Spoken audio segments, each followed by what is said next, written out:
Tahukah saudara bahwa Tuhan memperhatikan doa kita? Mazmur 66 ayat 19 sampai dengan 20 berkata, "Sesungguhnya Allah telah mendengar, Ia telah memperhatikan doa yang kuucapkan.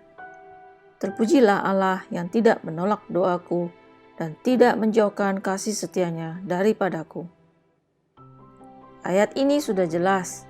Kita tidak perlu ragu bahwa Tuhan pasti mendengar, pasti memperhatikan, dan pasti tidak menolak doa kita. Lalu, Tuhan akan menyatakan kasih setianya dengan cara mengabulkan doa kita. Amin. Saudaraku, ayat ini ditulis pemazmur berdasarkan pengalamannya. Kata pengalaman ini saya garis bawahi. Nanti kita kembali lagi. Apa maksud pengalaman? Dari Mazmur 66 ayat 19 sampai dengan 20 ada dua pembelajaran yang saya ambil. Yang pertama, Tuhan mendengar dan memperhatikan doa kita. Saya tegaskan, Tuhan pasti mendengar dan pasti memperhatikan doa kita. Yang kedua, Tuhan mengabulkan doa kita. Pertanyaan saya selanjutnya begini. Tapi pernah doa saya tidak dikabulkan? Bahkan, doa Paulus juga pernah tidak dikabulkan saat dia meminta agar sakit di dalam dirinya dicabut. Jadi, kenapa ada doa yang dikabulkan dan ada yang tidak dikabulkan? Pertanyaan ini yang selalu timbul di benak kita, bukan? Biasanya, jika doa saya tidak dikabulkan, saya lalu menghibur diri dan berpikir, "Oh, mungkin tidak sesuai dengan kehendak Tuhan. Oh, mungkin Tuhan tidak izinkan." Ini biasanya penghiburan saya. Namun jujur, saya juga kepengen tahu bagaimana agar setiap doa saya dikabulkan Tuhan. Bagaimana agar doa saya juga bisa menjadi bagian dari kehendak Tuhan. Di Mazmur 66, jawabannya ada di ayat 18. Kata pemazmur demikian, "Seandainya ada niat jahat dalam hatiku, tentulah Tuhan tidak mau mendengar." Ini kuncinya. Tidak boleh ada niatan jahat di dalam hati kita, agar Tuhan mengabulkan doa kita. Apapun yang kita berusaha untuk sembunyikan, maksud tersembunyi di hadapan Tuhan, tidak ada yang tersembunyi. Ibrani 4 ayat 13 dengan jelas berkata, "Dan tidak ada suatu makhluk pun yang tersembunyi di hadapannya, sebab segala sesuatu telanjang dan terbuka di depan mata Dia, yang kepadanya kita harus memberikan pertanggungan jawab." Ini sudah jelas. Di hadapan Tuhan, segala sesuatu telanjang. Bahkan maksud dan isi hati kita yang paling dalam pun Tuhan tahu. Dan semuanya itu terbuka di depan mata Tuhan. Dan kita harus memberikan pertanggungan jawab. Jadi, kalau doa saudara mau dikabulkan, isi doanya harus bisa dipertanggungan jawab juga. Jangan asal doa tanpa disertai rasa tanggung jawab. Contohnya gini, misalnya suatu saat kita sakit perut akibat makan cabai kebanyakan. Biasanya selaku orang percaya, kita berdoa minta kesembuhan dan Tuhan sembuhkan. Lalu kita balik lagi makan cabai banyak-banyak. Sudah pasti akan sakit lagi kan? Dan biasanya kita berdoa lagi, meminta kesembuhan lagi. Menurut Anda, apakah tindakan ini bertanggung jawab? Ingat, hanya Tuhan yang tahu isi hati kita atau motivasi apapun di dalam doa-doa kita setiap pribadi. Dan di hadapannya tidak ada yang tersembunyi. Mungkin kita bisa sembunyikan dari teman atau keluarga, tapi tidak ada yang tersembunyi di hadapan Tuhan. Amin. Saya mencoba rangkum sampai di sini. Saudaraku, Tuhan pasti mendengar, Tuhan pasti memperhatikan, dan Tuhan pasti mengabulkan doa yang tidak ada niatan jahat tersembunyi dari si pendoa dan isi doanya bisa dipertanggungjawabkan. Titik. Nah, sekarang kita mulai masuk pada kata pengalaman. Tadi saya sudah sampaikan Mazmur 66 ini tulisan hasil pengalaman pemazmur. Tidak disebutkan siapa nama pemazmur ini. Ada yang bilang ini tulisan Hizkia setelah orang Israel dibebaskan dari masa penderitaan yang besar. Intinya, Mazmur 66 berisi nyanyian pujian yang ditujukan bukan untuk tragedi yang sedang terjadi, tetapi untuk pekerjaan tak terlihat yang dilakukan Allah selama krisis terjadi. Pada ayat-ayat ini dengan jelas dilukiskan seorang atau orang Israel dibebaskan dari masa penderitaan yang besar. Ayat-ayat ini dengan jelas melukiskan seorang yang sangat bergantung pada kebesaran Tuhan selama ia mengalami masalah.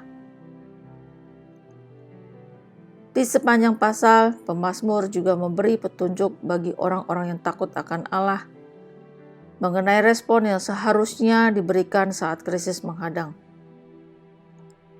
Jadi, Mazmur 66 ini merupakan nasihat yang berguna bagi orang Kristen. Hari-hari ini, saat dunia tengah mengalami pandemi COVID-19, membuat kita seringkali bertanya-tanya tentang apa rencana Tuhan dan bertanya kenapa Tuhan izinkan semua ini terjadi. Sebagai orang yang percaya pada Tuhan, bagaimana kita seharusnya meresponi bencana atau tragedi dalam hidup ini? Seumur hidup saya, mungkin Anda semua juga, baru kali ini mengalami pandemi yang bersifat global dan sangat berdampak pada semua bidang. Mulanya saya tidak tahu harus berdoa bagaimana. Mengucap syukur sudah pasti, bahwa di tengah pandemi masih ada kebaikan-kebaikan Tuhan yang Tuhan selalu nyatakan buat kita semua. Lalu kemudian meminta belas kasihan padanya, agar semua ini segera berlalu, sembari membangun dan memelihara iman percaya saya kepadanya. Dan saya yakin, saya percaya Tuhan akan melakukan pekerjaan-pekerjaannya yang tidak terlihat seperti yang dialami pemazmur dan mengeluarkan atau membebaskan kita dari pandemi ini. Amin. Tapi rasanya saya masih membutuhkan suatu penggerak dalam tanda kutip. Kata-kata yang bisa membangkitkan atau menginspirasi sehingga kita percaya bahwa Tuhan tetap bekerja dalam kondisi apapun. Tahukah Anda bahwa semua firman Tuhan yang tertulis itu adalah kata-kata motivator yang abadi?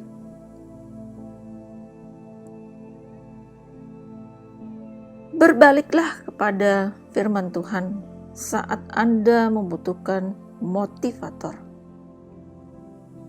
saat Anda membutuhkan inspirasi atau inspirator, baca Alkitab. Temukan janji-janjinya dan nantikan janji-janji itu digenapi. Amin. Karena 2 Timotius 3 ayat 16 itu berkata, segala tulisan yang diilhamkan Allah memang bermanfaat untuk mengajar, untuk menyatakan kesalahan, untuk memperbaiki kelakuan, dan untuk mendidik orang dalam kebenaran. Jadi, back to firman Allah. Karena itu adalah sumber kekuatan kita. Ini resep yang mau saya bagikan bagi saudara semuanya dalam menghadapi pandemi COVID-19. Yang saya lakukan terus memperkatakan Mazmur 91. Saya mengganti kata-katamu menjadi aku sehingga iman saya bangkit.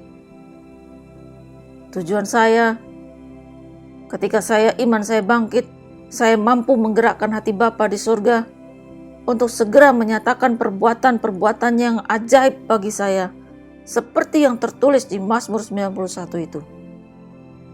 Supaya segala sesuatu yang ditulis Mazmur 91 terjadi dan juga digenapi di atas hidup saya.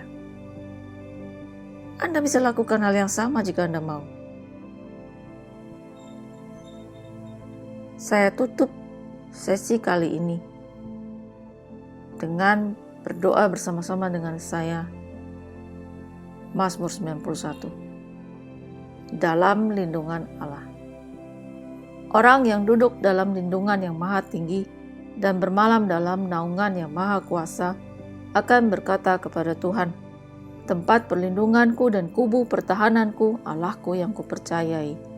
Sungguh, Engkaulah yang akan melepaskan aku dari jerat penangkap burung, dari penyakit sampar yang busuk. Dengan kepakmu, Engkau akan menudungi aku, di bawah sayapmu, aku akan berlindung. Kesetiaanmu ialah perisai dan pagar tembok. Aku tak usah takut terhadap kedahsyatan malam, terhadap panah yang terbang di waktu siang, terhadap penyakit sampar yang berjalan di dalam gelap, terhadap penyakit menular yang mengamuk di waktu petang. Walau 1.000 orang rebah di sisiku dan 10.000 di sebelah kananku, tetapi itu tidak akan menimpaku.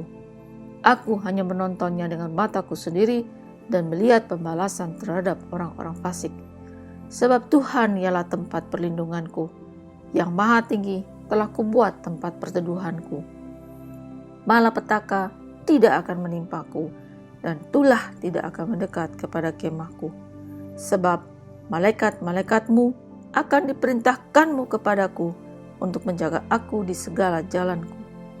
Mereka akan menatang aku di atas tangannya, supaya kakiku jangan terantuk kepada batu. Singa dan ular tedung akan kulangkahi. Aku akan menginjak anak singa dan ular naga. Sungguh, hatiku melekat kepadamu, maka engkau akan meluputkanku. Engkau akan membentengiku, sebab aku mengenal namamu. Bila aku berseru kepadamu, engkau akan menjawab. Engkau akan menyertai aku dalam kesesakan. Engkau akan meluputkanku dan memuliakanku. Dengan panjang umur akan kau kenyangkan aku, dan akan kau perlihatkan kepadaku keselamatan daripadamu. Terima kasih. Tuhan Yesus memberkati.